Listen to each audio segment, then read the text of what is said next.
Сабағымыз 75-ші сабақ түбір және қосымша 44-ші ату сурет бойынша әңгіме құрастыр дейді. Балалар, қандай қысқы ойын түрлерін білесің? Саған қысқы қайсысын айт дейді.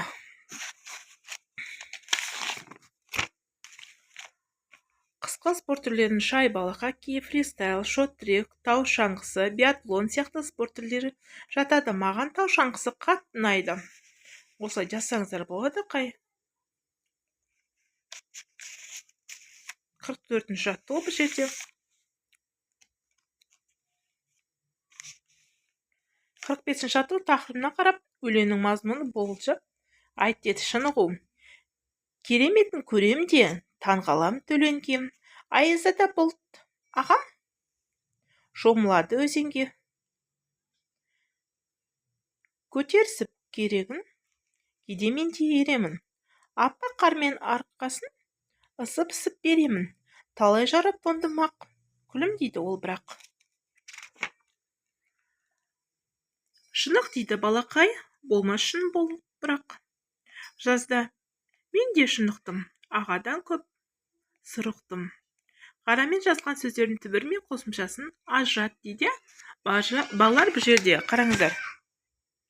Балалар бұл жерде төлен, ге дегенде төлен, түбірі ге қосымшасы, қар мен, қар. Түбірі мен қосымшасы екен. Бала, қай, бала.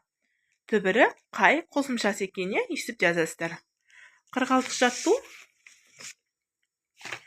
Аяқ қайда? Аяқ қайда барады? Ақыл қайда барады дейді.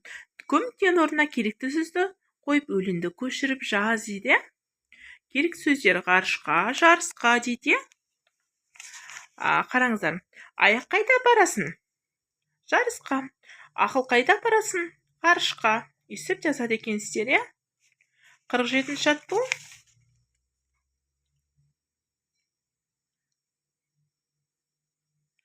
Бұл жерде балалар 47-ші атту төркөздердің ішінен әріптерді сөз құрастырып да келесі төркөзге орналастыр дейді. Балалар қараңыздар, бұл жерде қайық, бұл жерде біріншісі шаңғы, екіншісі қайық, үшіншісі бәйге, төртінші жарыс екен. Міне балалар, міне. Біріншісі шаңғы, екіншісі қайық, бәйге, жарыс деп жазасыздар. 48-ші атту. Жанпашы жатқа жаз дейді. Ескекті есен, естен еседі. Ескекшілер есен, естен ескекті есет дейді. Қарамен жазған сөздердің түбірі қайсысы, қосымшасы қайсысы дейді. Бұл жерде балалар, қараңыздар, жерде ескекті. Ескек түбірі ті қосымшасы екен.